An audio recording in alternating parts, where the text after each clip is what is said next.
Good morning. It's Friday. Welcome to Rochester Today. I'm Andy Brownell.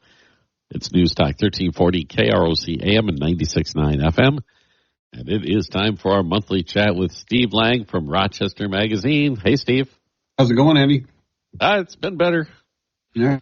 Well, it's the price I pay. I went to a Vikings game last weekend and apparently came into contact with something up there. Both my son and I have the same sickness. That's why I only go to Lions games. Yeah, it's safer, huh? That's because you wear the paper bag over your head? Oh, wow. That I think the 90s called. They want your joke back. I actually all through the 2018's called. Well, actually, your team this year, I think they might be Super Bowl bound. They look really good. Yeah, they've certainly laid a new foundation. It feels like the team could be good for a handful of years here, and obviously the run last year where they had the chance at the Super Bowl appearance. But no, they look good, and it's a tough division. Yeah, and San Francisco is not the team that they were a year ago when they beat Detroit in that game. No, that's true. The NFC looks a little bit more open, I think, than last year. And I'm not ruling out the Vikings, but I don't think they're as good a team as Detroit unless something changes. Even the loss to Detroit, they were only it was a 1-point game, a couple plays away. So anything can happen in the NFL. Anything can happen. Injuries, that's the main thing. Some of your key players get hurt. You never know. Oh, well, we're not here talking NFL. It's already that time of the year that you are busy taking votes for your best restaurants list already?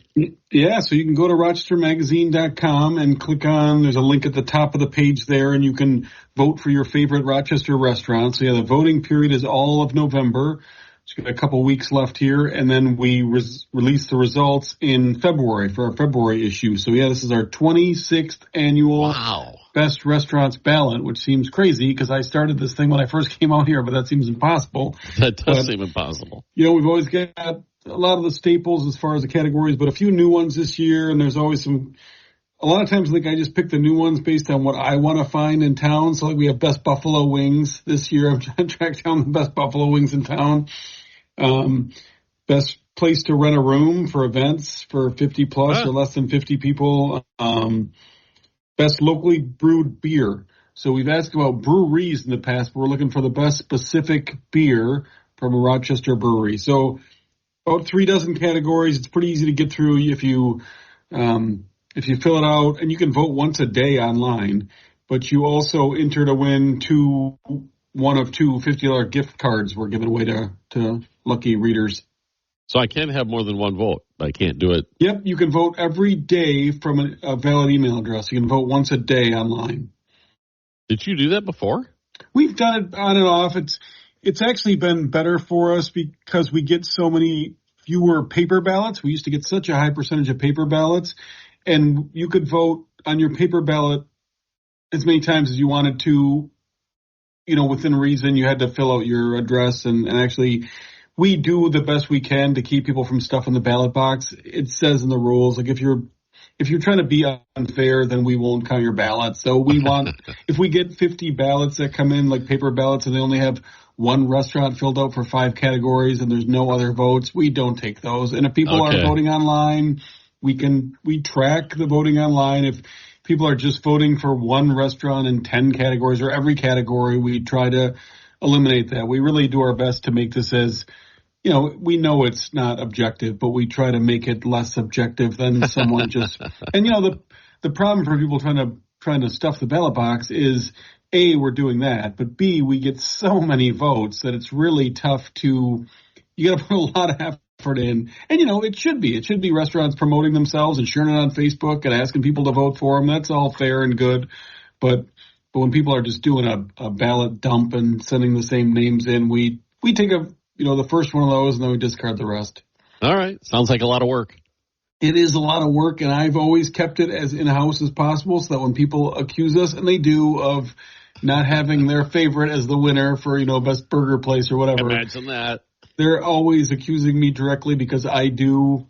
Back in the day, it was just a family sweatshop at our house where we'd tally every ballot ourselves. And then they went out to an auditor. But then if the results came in and people didn't like them, you were accusing me of doing something specific. And if you look at the results, it's not all.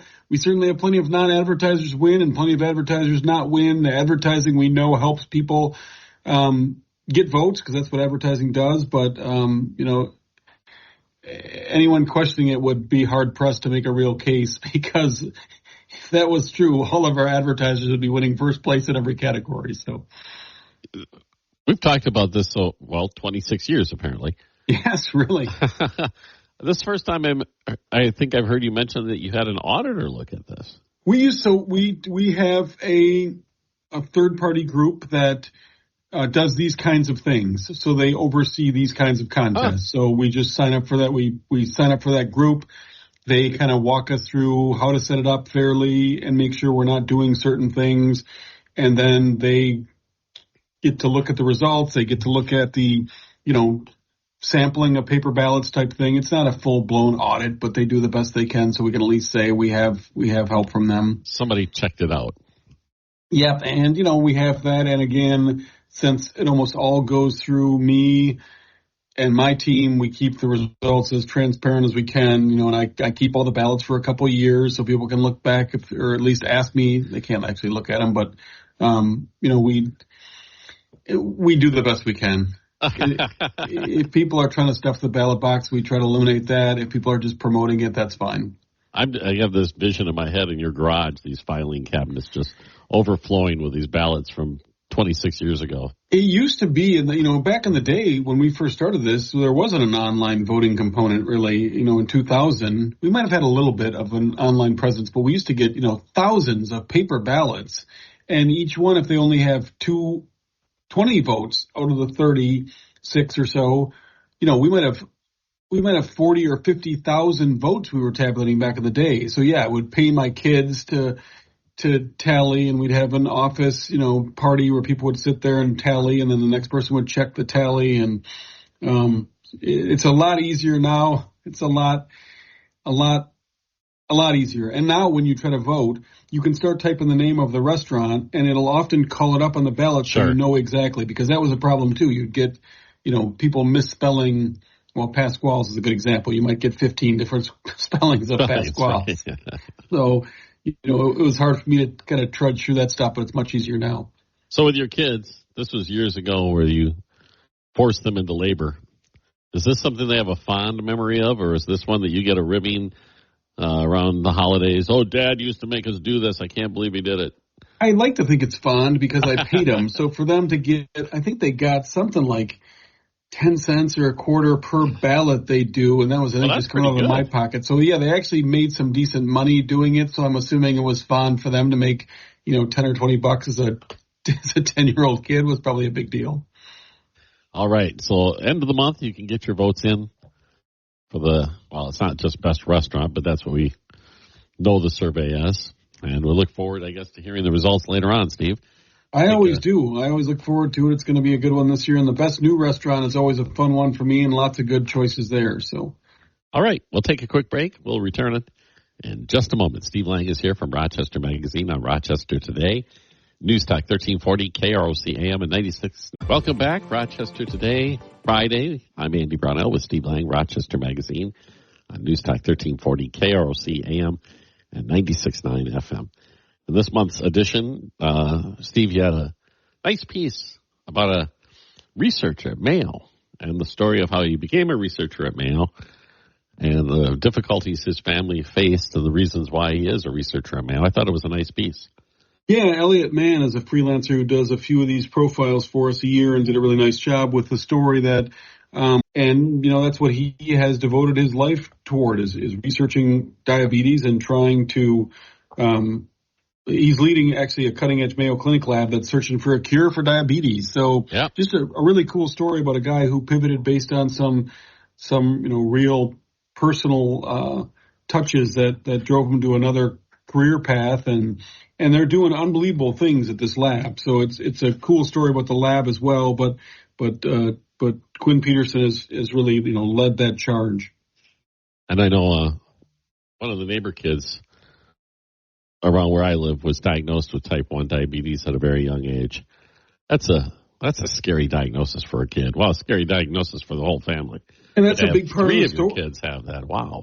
And that's a big part of the story, right? Is this is a guy who was in the medical field, and like with a lot of people, you don't realize how important some of the stuff is until it happens to you. And so he had that diagnosis for his daughter, and the whole family realized what a struggle this was going to be, and something they not only live with, but they're real advocates for helping people who have diabetes. So the kids, the family does a wonderful job of promoting the cause of helping out people with diabetes. But yeah, he leads the Mayo Clinic Center for Regenerative Biotherapeutics, and they're working on cell therapy that would theoretically allow individuals with type 1 diabetes to produce their own insulin. I really thought this was going to give me an in to get in, and it didn't. But, still, it's a great story, and Dr. Camilleri and Cynthia Stanislav did a phenomenal job with the original piece, and we basically stole it from Minnesota Medicine Magazine with their blessing, and with Dr. Camilleri's and Cynthia Stanislav's blessing as well, and they helped us out with the art, and yeah, they did a phenomenal job. They break down each panel by what it shows, and the panels are cool as heck. I mean, it's like one panel shows Louis Pasteur in his laboratory, surrounded by animals and assistants, and there's all kinds of little pieces built in that represent that time period, and there's just it's a phenomenal 12-panel piece of stained glass. That's very, very, very intricate. It's incredible. Yeah, I mean, I'd love to see it in person. I would too. I'm going to keep saying that, hoping someone from Mayo hears this and finally emails or calls me. When you were getting the homecoming pictures, did you just try knocking at the door? No, they actually, I think they might have had some people stationed outside. They definitely had things roped off or, kind of chained off. But, no, I'm hoping this does open the door. I think it's too late for me now. But, no, it's a really cool story. It's too late. These two did a great job of breaking down what each panel means. And I only took a fraction for our story of their research for what each panel represents, because it's just a fascinating look into a piece of art from the 1940s from one of the great stained glass couples, artists in America at the time, and it still holds up today, and it traces the medical history back 2,000 years in this kind of chronological stained glass order. Very, very cool. This is many, many years ago, probably 30 years ago, maybe more than 30. Actually, it is more than 30. I tried to drive my car into the entranceway at the foundation house. Yeah. And I was met immediately and told to back out. Yeah, no, this is not something that people get to see lightly. I mean, it's something that Mayo really has kept as a special occasion for people to, have a chance to see this is a big deal. So if anyone gets a chance, take it. And if I get a chance, I will take it. I'm just putting that out there. If I ever get a chance, I can't believe you haven't been in there. You seem like the guy who would have been in there. You've been at this a lot longer than me. You've got more pull than I do. You've been here in Rochester way longer than me. I know, but it's obviously what's really infuriating is my next door neighbor is a doc, and he's been in there. Okay, yeah. Yeah, and he's only lived in town for 10 years, 12 years. That doesn't seem right. We're going to take a quick break. Steve Lange from Rochester Magazine is with us. Back in a moment on News Talk 1340, KROC AM at 96. Welcome back, Rochester Today. I'm Andy Brownell. It's Friday morning. Steve Lange from Rochester Magazine with us. And last time you were on, you talked about you purchased your father's motorcycle because he could no longer ride the bike because of his age, right? Yeah, so my dad is 89. He has a Heritage Softail Classic Harley, so a pretty big bike. It's a 2013. It's only got maybe 20,000 miles on it. I'm not sure. But he has been able to ride for the last few years. His health has been bad. He's, like I said, he's going to be 90 here pretty soon, and he's barely ridden for the last handful of years, and he bought it new. So he reached out and said, "Hey, do you want my bike?" And I was like, "Yeah, maybe." And he was giving me an unbelievable deal on it. And he said, "Or, you can just wait till I die, and then you can have it." So I was like, "Okay, Dad, that feels like pretty guilt trippy, where I can say either I can buy his bike for a good deal, or I can say, nope, I'll just wait till you die, and I'll take it then." Between now and then, though, he might change his mind, and somebody else might get it. Right. So I had to buy the bike. I felt, he was obviously jabbing me a bit. But yeah, so I decided to buy his bike, which meant I was going to sell mine. And mine's a 2004 Sportster that I bought used in '06. And so I've taken that bike on a big motorcycle trip every year for 18 years now. So, and I hadn't gone on a trip yet this year. And I knew I wanted to take a trip because A, I take a trip every year, and B, I hadn't taken a trip.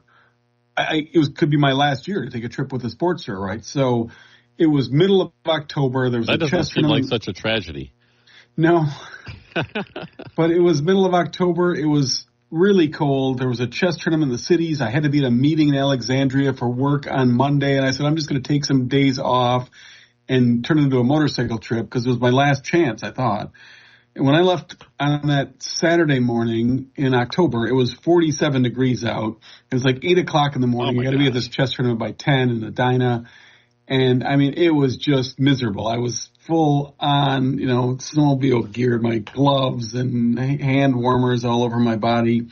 And a 60-mile-an-hour wind blowing in your face. Oh, it was, I mean, I was halfway up and was thinking, am I even going to be able to hold my chess pieces? My fingers are so cold. That's the kind of first real problems I was experiencing there. But, so I turned it into a pretty long, decent enough motorcycle trip. I'd originally planned to go up to Saskatchewan. I had targeted a city that was about as far north as I thought I could get, which was Flin Flon, Saskatchewan, which just seems like.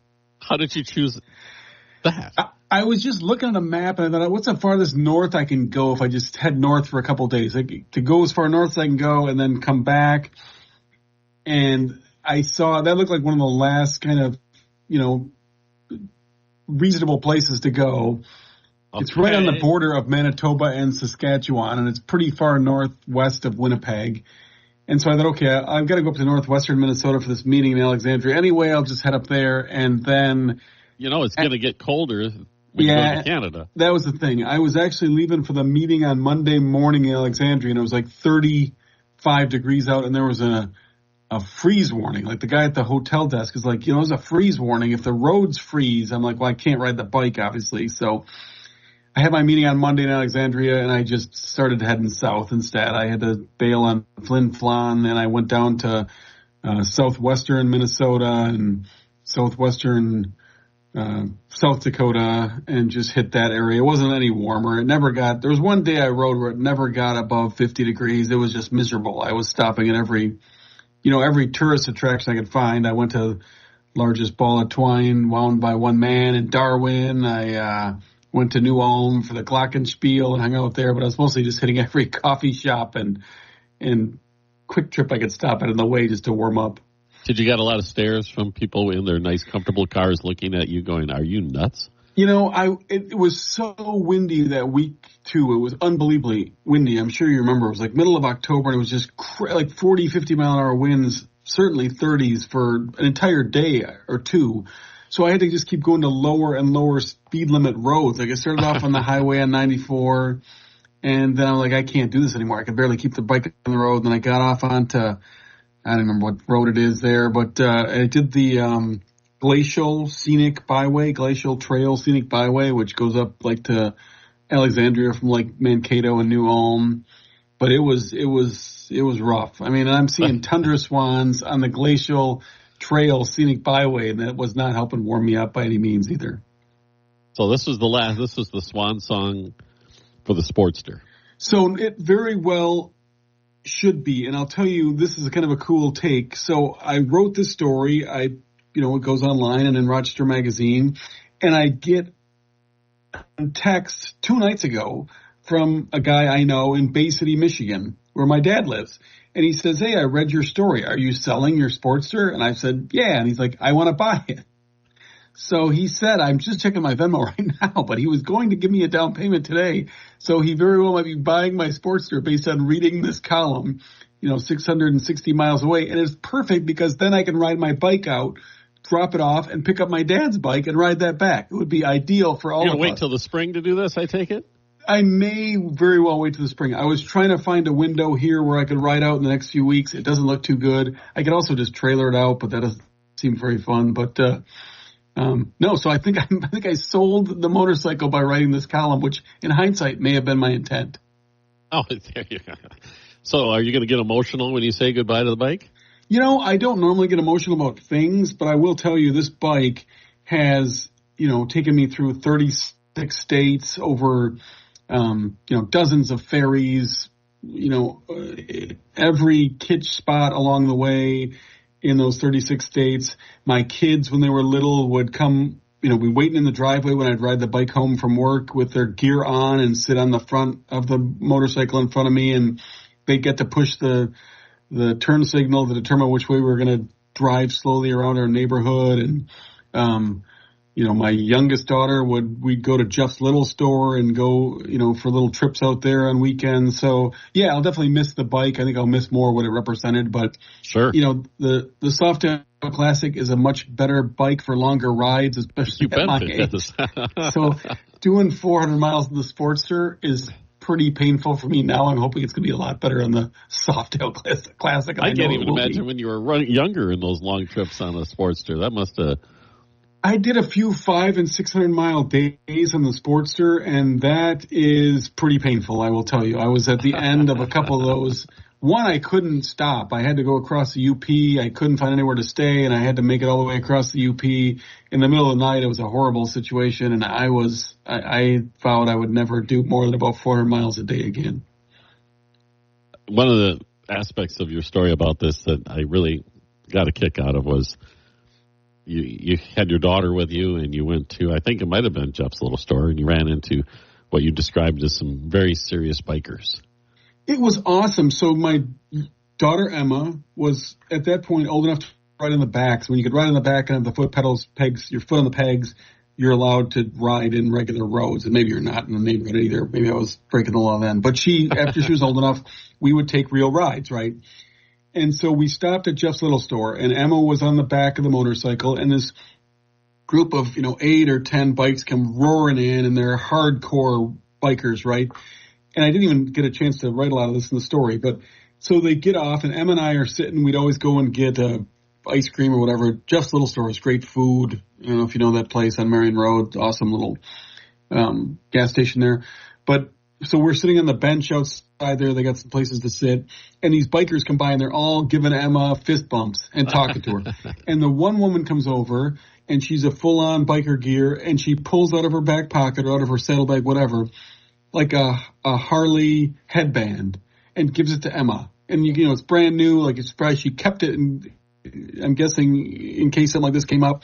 And so Emma wore that Harley headband under her helmet for the next, dozen times we rode on a motorcycle. I'm sure she still has it today, but it was just one of those cool moments where these people treating Emma like she was one of their own really had an effect on Emma and probably on them, right? It was just one of those really cool moments of Emma feeling like she was some, 12-year-old badass or 10-year-old, whatever she was. So she's going to end up with a bike at some point, I imagine.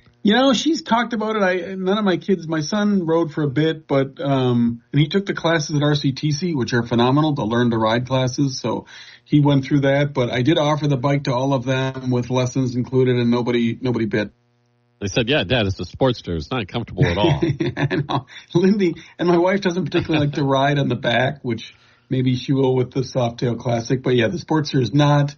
It's an awesome bike. I love it. And if anyone's looking to buy, if my other deal falls through, it's a great bike. But it's not, it's not made for riding 500 miles a day. All right. What do we have to look forward to next month in Rochester Magazine?